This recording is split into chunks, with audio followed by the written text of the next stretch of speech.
हाँ कठिन है, लेकिन देखिए माया भगवान की शक्ति है। कठिन कह दिया होगा, हाँ लगभग असंभव है ना। असंभव तो नहीं, लगभग असंभव है ना। मतलब माया को भी ऐसा कहा है स्वामी जी महाराज ने, माया भगवान की शक्ति है और भगवान की शक्ति भगवान से कम नहीं हो सकती। तो इसलिए उसको हम कैसे जीत पाएंगे। और इसलिए आप देखते होंगे पुराणों में कहानियां आती हैं कि उस ब्रह्म के अलावा जितने भी और देवी देवता हैं वो सब माया के चक्कर में, आप देखते हैं ना, अच्छा ब्रह्मा जी भी आ गए क्या, अरे भगवान शिव भी हैं, सब आ गए ये। अरे तो वो भगवान की माया है भाई। केवल और केवल भगवान की शरण लेने पर ही उससे पार पाया जा सकता है ना। अक्षर ब्रह्म योग है ये। अर्जुन इसमें 7 प्रश्न पूछते हैं इस अध्याय में, एक साथ 7, और 6 प्रश्नों का उत्तर तो भगवान तुरंत दे देते हैं, हम भी उस पर कम चर्चा करेंगे। लेकिन 7वें प्रश्न का उत्तर बहुत डिटेल में देंगे भगवान, और वो 7वां प्रश्न हम सबके काम का है और इतना जबरदस्त काम का है कि मैं तो कहूं गीता में से यदि एक बात भी समझनी है तो पहले ये समझ लें, सबसे पहले ये सबसे ज्यादा काम की है। पहले तो हम 6 प्रश्नों पर चर्चा कर लें, भगवान क्या उत्तर दे रहे हैं उनका। अर्जुन कहते हैं कि ब्रह्म कौन है। ब्रह्म, ब्रह्म जो भगवान का निर्गुण निराकार रूप है, जो व्याप्त है सब जगह। ब्रह्म का मतलब व्याप्त, विस्तारत। तो भगवान कह रहे हैं अक्षरम परमम। अक्षर का मतलब जिसका क्षरण, हम कौन है, क्षर या अक्षर? क्षर है कि अक्षर है? हम अक्षर है भाई। शरीर का विनाश होता है, हमारा थोड़ी विनाश होता है। तो हम तो हैं आत्मा या जीवात्मा, और इसमें परम शब्द लग गया, यानी परम आत्मा, परमात्मा। तो ब्रह्म कौन है? अक्षरम परमम, परमात्मा ब्रह्म है। ये भगवान ने पहला उत्तर दिया, परमात्मा की परिभाषा बताई। अब अर्जुन को कहा अध्यात्म क्या है। अध्यात्म मतलब हम, हमारा स्वभाव, हमारा होनापन, हम जैसे हैं, सत्य चित्त आनंद स्वरूप है हम। अभी हमारे राकेश जी ने बताया हम सब आनंद स्वरूप है, और उसी आनंद की तो प्राप्ति करनी है। हम जो है वही तो प्राप्त करना है, कुछ और थोड़ी बन जाना है। अपने स्वरूप में, स्वभाव में स्थित होना, यही लक्ष्य है जीवन का। भगवान ने यही कहा अध्यात्म क्या है, स्वभाव। अभी जो हमारा स्वभाव हम मान रहे हैं, ये काम क्रोध लोभ दोष, ये हमारा स्वभाव नहीं है। हमारा स्वभाव परमात्मा की सेवा, परमात्मा से प्रेम, सच्चित आनंद है। इसी को भगवान ने अध्यात्म कहा। इसका शाब्दिक अर्थ है स्वयं का अध्ययन। अध्यात्म आदि आत्मा, स्वयं का अध्ययन। और भगवान ने कहा कर्म क्या है। कर्म, भगवान ने कहा कर्म परंपरा मैं चलाता हूं। ये कर्म नाम की चिड़िया महाप्रलय में नहीं होती है। कर्म वरम कुछ नहीं होता है। महाप्रलय का मतलब है वहां कर्म भी नहीं होता है। हम सब जीवात्मा जो है वो भगवान के सूक्ष्म शरीर में लीन हो जाती है, कोई कर्म नहीं होता, तब पड़े रहते हैं निश्चेष्ट, सुषुप्ति जैसे बोलते हैं ना। और जब सर्ग होता है, महासर्ग होता है, सृष्टि जब प्रकाश में आती है, तब कर्म, भगवान उस कर्म परंपरा को चालू करते हैं, तब जाके हम एक काम कर पा रहे हैं, सांस ले पा रहे हैं, सारे कर्म कर पा रहे हैं। तो भगवान कह रहे हैं उन भूतों का भाव, यानी सृष्टि जब उत्पत्ति होती है, प्राणियों का जो उत्पन्न होना है, प्रकट होना है, वो जो आदि कर्म है वो वास्तव में कर्म है। उसको भगवान ने कर्म कहा। और 3 शब्द और भगवान ने बताए, थोड़े कठिन शब्द हैं लेकिन हम समझ के आगे निकलते हैं, ज्यादा मतलब नहीं है। अधिभूत, अधिभूत का मतलब क्षर, जिसको नष्ट होता है, जैसे ये चति जल पावक गगन समीरा, ये सब नष्ट है। अधिदैव, अधिदैव मतलब पुरुष, देवता, ब्रह्मा जी सब। और अधियज्ञ, अधियज्ञ यानी भगवान विष्णु। अब अर्जुन का जो 7वां प्रश्न है उसके उत्तर की बात करें। ये तो हो गई। अर्जुन का 7वां प्रश्न यह है कि भगवान अंत समय में आप कैसे जानने में आते हैं। मतलब मूल में प्रश्न ये है कि अंत समय में आपकी स्मृति कैसे रहे, आपका स्मरण कैसे रहे। क्यों? देखिए कैसी बात भगवान बता रहे हैं, कितनी बढ़िया बात भगवान बता रहे हैं। ये श्लोक जो है ना 5वें नंबर का 8.5, ये बड़ा जबरदस्त श्लोक है। भगवान क्या इसमें एक नियम बता रहे हैं, क्या नियम बता रहे हैं? भगवान कह रहे हैं अर्जुन, अंत काल में भी, यदि अंत काल में भी मेरा कोई स्मरण करते हुए शरीर छोड़ता है तो वो मुझको ही प्राप्त। क्या बात है! यानी पहले जीवन भर आपने क्या किया इसका कोई हिसाब पूछ रहे हैं भगवान? नहीं पूछ रहे, कोई लेना देना नहीं। जब सांस निकलने लगे, जब जो है हे नाथ, हे मेरे नाथ ऐसा बोल देना है श्री राम, बस हो गया काम। और अभी आराम से खाओ पियो मौज करो, है ना।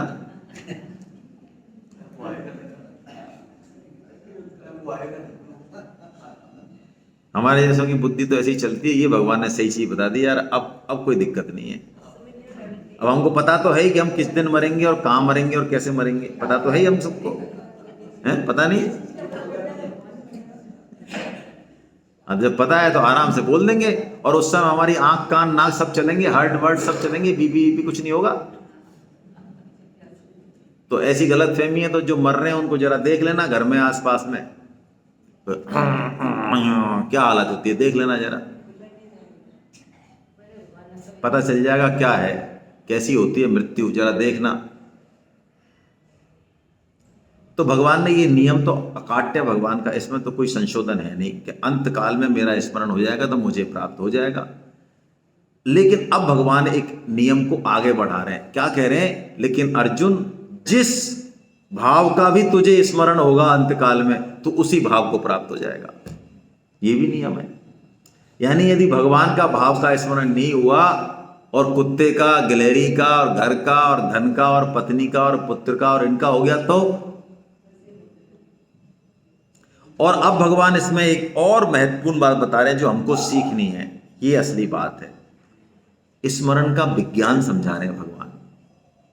स्मरण का विज्ञान मतलब, जहां जिंदगी भर हमारा चित्त फंसा रहता है, जिस तरह के कर्म हमने किए हैं, हमारे स्वभाव को जैसा हमने पुष्ट किया है, अच्छा बुरा, जिधर चांसेज यही हैं 99.99% कि अंत समय स्मरण हमें वही रहने वाला है। दूसरी बात, जब हम पाप कर्म करते हैं तो बहुत एकाग्रता से और बहुत कॉशस होकर करते हैं कि कोई देख ना ले, कम से कम जो घर में वे तो नहीं देख पाए, जो हमारे प्रिय हैं, जिन पे हमारी आत्मा बस रही है, उनसे भी पर्दा है। तो इतनी एकाग्रता से जब हम करते हैं उन पाप कर्मों को, तो उस चित्त पर संस्कार बहुत गहरे होते हैं, प्रिंट जो है ना बड़ा गहरा होता है। और जिस कर्म का संस्कार जितना गहरा होगा, सबसे पहले अंत समय में वो सामने खड़ा हो जाता है। क्या मतलब? तो जितने भी पाप कर्म हमारे हैं, वो सबसे पहले जब मृत्यु देवता आएंगे, उससे पहले वो भाई साहब हमारा स्वागत करेंगे, पूरी जिंदगी वो आ जाएंगे, सामने खड़े हो जाएंगे। तो मक्खा भगवान दिख रहे हैं हमको, तो वो दिख रहे हैं, वो भूत प्रेत दिख रहे हैं। ये स्मरण का विज्ञान है। ये तो फंस गए भैया, फंस गए। तो भाई पाप तो छोटे मोटे अब सब बनी रखे हैं, तो ये तो बहुत दिक्कत हो गई। तो देखिए अब भगवान हमको सॉल्यूशन बता रहे हैं। ये तो नियम बताए, अब सॉल्यूशन बता रहे हैं। भगवान की कृपा है, कैसी कृपा है, वाह! और कैसा श्लोक है ये। इस श्लोक को, इस एक श्लोक को गीता में यदि पकड़ना है तो इसी श्लोक को पकड़ लें बस। गीता ऐसी अद्भुत है, भगवान को पता है हमारी डाइजेशन पावर शायद ज़्यादा नहीं है बुद्धि की, इसलिए एक श्लोक से भी बेड़ा पार, खत्म कहानी, पूरी गीता। ये वैसा ही श्लोक है 8.7। आइए वाचन करते हैं इसका। तस्मात् सर्वेषु कालेषु मामनुस्मर युद्धच मयि अर्पित मनो बुद्धिर् मामेव वैश्यसि संशयम्। तस्मात्, इसलिए, ये दोनों नियम समझ लिए ना। तस्मात् सर्वेषु कालेषु, वाह! अब भगवान ने ये नहीं कहा कि भैया आधा घंटा या पौन घंटा या सुबह शाम, नहीं, हर काल में माम अनुस्मरम। स्मरण नहीं कहा भगवान ने, क्या कहा? अनुस्मरण कहा। स्मरण के पीछे स्मरण। और भगवान ने कहा युद्ध च, वाह! युद्ध भी कर। अरे महाराज ये क्या कर दिया आपने? हम तो माला जब भी लेके बैठते हैं जब सबसे ज्यादा जरूरत होती है घर वालों को हमारी। हम कहते हैं देखो हम चाय वाय पीछे बनाएंगे भैया, रोटी वोटी, अभी हम भगवान के भक्त हैं, भजन कर रहे हैं। ऐसी भक्ति को कोई प्रणाम नहीं करेगा, ये कपट भक्ति है। 2 घंटे माला फेरनी है तो सोने के टाइम में से निकालो उस टाइम को, जो 1 से 4 सोते हैं या व्हाट्सएप देखते हैं 6 घंटे, उसमें से निकालो। या सुबह 6 बजे उठते हैं तो 3 बजे उठो, 4 बजे उठो, वहां करो। जिसको जो जरूरत है उसको वो दो। जो अपना कर्तव्य पालन है वो सबसे पहले करो। यदि कर्तव्य पालन छोड़ के कोई भक्ति और ज्ञान की बातें कर रहा है तो फर्जी है वो नंबर 1 का। भगवान प्रसन्न नहीं होते उससे। भागवतम में कहा है, मैं नहीं कह रहा हूं।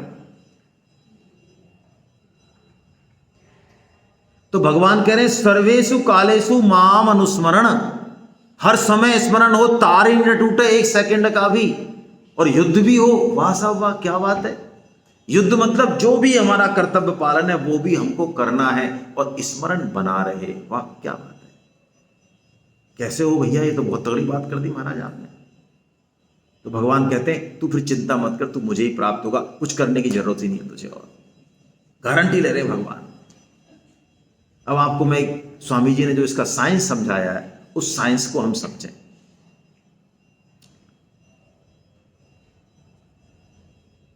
अच्छा सर, आपका क्या नाम है? आपसे पूछ रहा हूं। नीरज कुमार जी। तो देखिए मैं नीरज कुमार जी से एक प्रश्न पूछ रहा हूं आप सबके सामने। नीरज कुमार जी, आपका नाम नीरज कुमार है, इसके लिए याद करने के लिए आप कितनी माला रोजाना करते हैं? नीरज कुमार जी हंस रहे हैं कि साहब मुझे माला की क्या जरूरत है, मेरे को तो याद है। यानी नीरज कुमार जी एक भी माला नहीं करते हैं और इनको, अच्छा कभी आपको कंफ्यूजन रहता है ऐसा, यार महीना भर हो गया माला करे, हमारा नाम क्या है, नीरज है क्या है, मतलब समझ नहीं आ रहा है। ऐसा कभी हुआ है आपके साथ? या सभी नहीं हुआ इनके साथ? देखो देखो मैं आपके सामने कह रहे हैं, मेरे को तो नहीं पता। और जिनको हम रात दिन माला करके जो है याद करने की कोशिश करते हैं वो हमको याद नहीं रहते, और जिसको हम याद कभी नहीं करते वो हमको हमेशा याद है। इवन कि ये रात को सो भी जाएं, जब इनके मन बुद्धि और चित्त सब सुषुप्ति में लीन हो जाते हैं, शास्त्र कहता है, तब भी यदि ये मान लो ये नीरज जी सो रहे हैं और कोई पवन जी सो रहे हैं और कोई खन्ना साहब सो रहे हैं और मैं आवाज दूं उस कमरे में नीरज जी, तो चांद से कि नीरज जी उठेंगे। क्यों? क्योंकि इनको तब भी ये पता है कि मैं, क्या बात है, वाह साहब। ये साइंस पकड़ना है, स्वामी जी ने ये साइंस दिया है बड़ा जोरदार। अच्छा आपको ये याद क्यों रहता है नीरज जी, इसके बारे में सोचा है कभी? और भगवान का नाम याद नहीं रहता, भगवान की बात याद नहीं रहती, भगवान का ध्यान नहीं रहता। वो बिना करे याद है, ये करके भी याद नहीं है। क्यों? इसका मूल कारण स्वामी जी बताते हैं कि आपको 100% ही विश्वास है, कोई डाउट नहीं है कहीं भी कि मैं नीरज हूं या नीरज हूं मैं, बस दैट्स ऑल। यदि जिस दिन हमने अपनी, इसको अहमता बोलते हैं, अहमता मतलब मन बुद्धि और अहम में ये बैठा लिया कि मैं केवल भगवान का हूं, भगवान के अलावा नहीं हूं मैं। ठीक है ब्राह्मण हूं, वैश्य हूं, नीरज हूं, प्रोफेसर हूं, फलाना हूं, ठीक है हूं, ये शरीर को लेके हूं, मूल में तो मैं केवल और केवल भगवान का हूं। वाह, जिस दिन ये बात आ गई ना, उस दिन 24 घंटे स्मरण रहेगा। हमें नहीं याद करना पड़ता मैं स्त्री हूं कि पुरुष हूं, याद करना पड़ता है मैं ब्राह्मण हूं, ये याद करना पड़ता है? बस जान लिया, नो डाउट। अब इसको बोलते बोधजन्य स्मरण। एक होता है क्रियाजन्य स्मरण, राम राम राम राम राम राम राम राम राम राम राम राम, बुरा नहीं है, करना ही है, यही है साधन असली। लेकिन ये क्रियाजन्य है, क्रिया करेंगे जब तक याद रहेगा, बाद में खत्म। एक संबंध जन्य है, और संबंध जन्य से भी बोधजन्य है। इसलिए हम पूरे मन प्राण से भगवान को अपना मान लें। स्वामी जी कहते हैं ये ऐसा सरल साधन है कि बस ये सब कुछ कर देगा। तो आइए लगाते हैं पुकार हम सब सच्चे मन से, हे नाथ, हे मेरे नाथ, मैं आपकी शरण में हूँ, आप कृपा करो, मैं आपको भूलूं नहीं। नारायण नारायण नारायण नारायण। बस ये राधे राधे बोलो और जचे जइया, फिर कोई दिक्कत नहीं है इस संसार में। खूब आराम से डांस करो और नाचो गाओ खाओ पियो, लेकिन अंदर अंदर अंदर अंदर वो तार चले बस कि मैं केवल भगवान का हूं। इसके लिए एक प्रैक्टिस करें हम सब आज से। क्या करें? अपने आप को चेक करें कि मेरे को भगवान की याद कितनी देर में आई। चेक करना है बस, कुछ नहीं करना है। काम करें, काम करें। कई बार आपको लगो ले आज तो 8 घंटे हो गए यार, यार सुबह का याद किया था, ये 12 बज गए। कोई बात नहीं, कोई फर्क नहीं। बस चेक करना है, पीछे लगे रहो, अपने पीछे खुद को लगना है कि तेरे को बेटा याद कब आ रही है, तू जरा बता। आप देखेंगे 10-15 दिन में तो बात बदल जाएगी। कुछ करके देखें आप, है ना। इस पे बात नहीं करेंगे, जो करने की चीजें उस पर बात करने की जरूरत नहीं है ज्यादा। ये जबरदस्त श्लोक है भगवत गीता का, तस्मात् सर्वेषु कालेषु माम अनुस्मर युध्य। ये जीवन का दर्शन है, ये जीवन का मंत्र है ये। अब भगवान कह रहे हैं अर्जुन, 2 गतियों का वर्णन कर रहे हैं भगवान की। जीव जब मरता है, देह छोड़ता है, मरने का मतलब, तो वो कैसे जाता है। 2 रूटों का वर्णन कर रहे हैं। एक रूट को भगवान ने कहा शुक्ल पक्ष, शुक्ल मार्ग, और एक को कहा कृष्ण मार्ग। शुक्ल मतलब जहां उजाला है, जहां ज्ञान है, जहां प्रकाश है। भगवान कहते हैं इससे गया हुआ आदमी वापस नहीं आता। गया, पहुंच गया ठिकाने पर जहां जाना था, वहां अपने घर पहुंच गया जी। जैसे स्वामी जी कहते हैं कि हम कहीं भी चले जाएं घूमने, 5 स्टार होटल में भी रुके हों, चाहे धर्मशाला में रुक रहे हों, अनुकूल हो प्रतिकूल हो परिस्थिति, लेकिन हमको ये याद हमेशा बनी रहती है कि यार अपने घर जाना है ना। कमला नेहरू नगर में हमारा मकान है, वहां पे हमारा वहां पहुंचना है भाई। ऐसे ही ये जीव भूल गया। पहले जोधपुर में, पता नहीं मैंने बात की है कि नहीं की है, मुझे वो अचानक एक चीज याद आ रही है, वो लिंक करता हूं। पहले आज से 30-40 साल पहले जाओ, वो आता था, वो जिसमें वो घुमाता रहता था, अंदर कुछ पिक्चर दिखती थी, लाल किला और ये फलाना, और उसमें ऐसे लगे रहते थे, वहां जाके देखते थे उसको ऐसे, हैं 22 को, वो 5-6 बच्चे 8-10 बच्चे देखते थे उस पर। अरे क्या बढ़िया लगता था साहब। ये क्या सोशल मीडिया वाले क्या जानेंगे उस सुख को, हैं। ये व्हाट्सएप वीर क्या जानेंगे जो हमने मजे लूटे। तो मान लो घर में जो है, आपकी माँ ने आपको 1 किलो दूध लेने भेजा या कुछ 1 किलो दाल लेने भेजा, और 10 रुपये जेब में, और आप जा रहे हो आराम से, और बर्तन ले गए दूध के लिए, बाल्टी लटकी, और रास्ते में 22 को वाला मिल गया आपको। अब पैसे की गर्मी तो है ही अपने पास, पैसे तो है ही, क्या है, कमी थोड़ी है। तो अब आप 22 कोप में लग गए, और वो बता रहा भाई साहब देखो ये आप देखो, इसमें ये कुतुब मीनार है, और ये उसका, और ये हेमा मालिनी है, और ये वो है, और फलाना है, और ये बाल्टी लटक रही है, और जेब में 10 रुपए हैं, और कौन सी दाल और कौन सा दूध, अब हमको कुछ नहीं होश है। बस वही है हमारे लिए तो जो है A to Z मामला। बस ऐसी बीत रही है हमारे संग अभी भी हमारे संग ऐसी ही बीत रही है। हमको कुछ होश नहीं है, अभी कुछ भी होश नहीं है हमको। कहाँ से आए, कौन है, कहाँ जाना, कोई लेना देना नहीं है। बस ये दिख रहा है, बस हेमा मालिनी के गाल दिख रहे है ना, कुतुब मीनार दिख रही है, मौज उड़ रही है बस।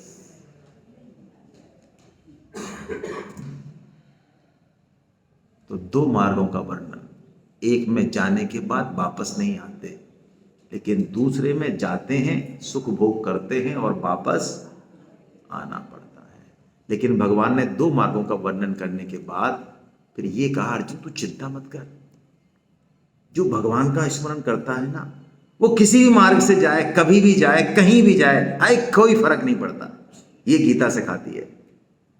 कई लोग कहते हैं इंतजाम करते हैं, हम वृंदावन जाएंगे, 50 लाख का चेक धर लेते हैं कांख में। तो हम तो भगवान के आश्रित हैं महाराज, भगवान कराएं जो होगा, और चेक रखा है 50 लाख का, दम उसका है। और चाहते क्या है कि वृंदावन में शरीर छूट जाए तो हमारी पार पड़ जाए। आपको घोर आश्चर्य होगा, मैं समय लग जाएगा इसलिए उदाहरण नहीं दूंगा। जो वृंदावन में रहते हैं ना, वो मरते समय वृंदावन में मरते नहीं कि बाहर चले जाते हैं। हाँ, अरे यही तो है मजाक। अरे भाई कर्म तो करो, जगह पे करने से क्या होता है। कबीर जी काशी में रहे पूरे जिंदगी भर, लेकिन जब अंत समय आया तो मगहर चले गए बगल में। मगहर वो जगह है जहां मरने वाले नरक में जाते हैं, घोर नरक में। तो कबीर जी इस मिथक को तोड़ने के लिए काशी छोड़ के पूरी जिंदगी काशी रहे, काशी में ही पैदा हुए और मगहर में गए। लोगों ने पूछा आप यहाँ मगहर में आ गए, यहाँ से तो लोग भगते हैं, या तो रौरव नरकों की प्राप्ति होगी। तो कबीर जी ने जो जवाब दिया वो अद्भुत है, हैं?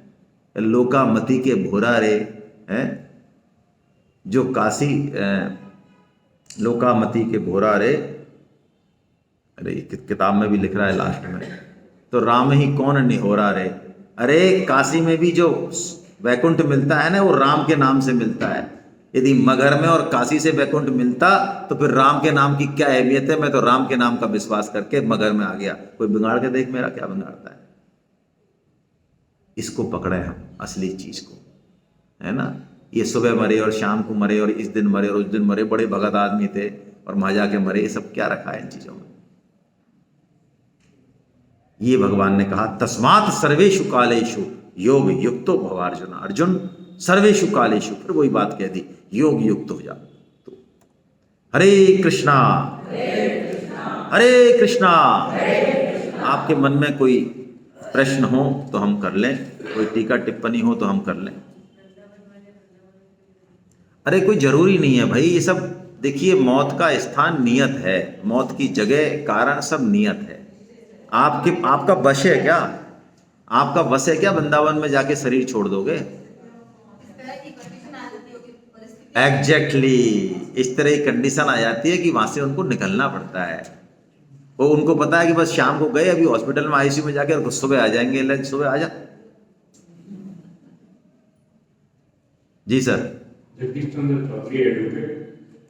भीष्म पितामह ने उत्तरायण में ही शरीर को छोड़ा जी, तो यहाँ शुभ या कृष्ण पक्ष से कोई? हाँ, परम श्रद्धेय स्वामी जी महाराज ने इसका उत्तर दिया है। भीष्म पितामह ये 8 वसु थे, तो भीष्म पितामह धौ नाम के वसु थे। पिछले जन्म में कोई छोटी सी उद्दंडता के कारण इनको श्राप मिला कि तुमको मृत्यु लोक में आना पड़ेगा। तो इन्होंने क्या किया, गंगा मैया के पास गए, क्योंकि गंगा मैया को भी था कि उनको भी आना है नीचे। तो ये गंगा मैया को है कि हमको भी नीचे जाना है, आपको भी जाना है, तो हम आपके ही गर्भ से जन्म ले लें, हमारा उद्धार हो जाए। तो गंगा मैया ने शांतनु जी से विवाह किया, आपको ध्यान हो तो, और शर्त रख दी कि मैं जो करूंगी तुम टोकोगे नहीं। तो 7 पुत्रों को तो उन्होंने बहा दिया अपने में ही, खुद से ही पैदा किया, खुद में बहा दिया, मुक्त होके वो तो गए। 8वें में उन्होंने टोक दिया शांतनु जी ने, अरे तुम भैया क्या कर रही हो, ये 7 तो हमारे तुमने। तो उन्होंने कहा ठीक है अब हम चल दिए, हमारी शर्त भंग हो गई। भीष्म पितामह जी ने उत्तरायण की प्रतीक्षा क्यों की? क्योंकि वसु लोक में दक्षिणायन में रात होती है 6 महीने की, 6 महीने की रात होती है। हम जो कहते हैं ना ये 4 महीने देवता सोते हैं, ये ऐसी फर्जी बात नहीं हमारे यहाँ। हमारे जो 6 महीने होते हैं उनका वो 24 घंटे होते हैं, उनके वो 12 घंटे होते हैं उनके, है ना। पितरों की, देवलोक की, ब्रह्मलोक की जो रातों का जो परिमाण है ना, वो अलग अलग है हमारे परिमाण से। ये सिस्टम है एक, जो आइंस्टाइन ने यही बात बताई थी। खैर, भीष्म पितामह वसुलोक में थे उस समय। दक्षिणायन में यदि वो शरीर छोड़ते तो उनको वसुलोक में एंट्री नहीं मिलती, उनको वहां पे इंतजार करना पड़ता। इसलिए भीष्म पितामह ने सोचा कि यहाँ पे भगवान श्री कृष्ण है, इनका सानिध्य मिल रहा, और इच्छा मृत्यु का वरदान था उनके पास, इसलिए उन्होंने प्रतीक्षा की। भगवान को काम लेना था उनसे। उन्होंने अंत समय में युधिष्ठिर को जो उपदेश दिया है शांति पर्व में, पढ़ने लायक है। एक एक किसी चीज को छोड़ा नहीं उन्होंने। स्त्रियों का धर्म, गृहस्थ का धर्म, है ना, सन्यासियों का धर्म, राजधर्म, जो शांति पर्व में गजब भीष्म जी ने, मतलब बहुत प्यारा प्रकरण है वो पूरा, इतना बड़ा और प्यारा प्रकरण है। तो ये सब हमको कहाँ मिलता है यदि वो चल देते तो, इसलिए रुके वो हमारे लिए, ऐसा मान लें, है ना। जी मैडम कुछ कह रही हैं। मैडम कुछ कह रही हैं, मैडम को दे दें।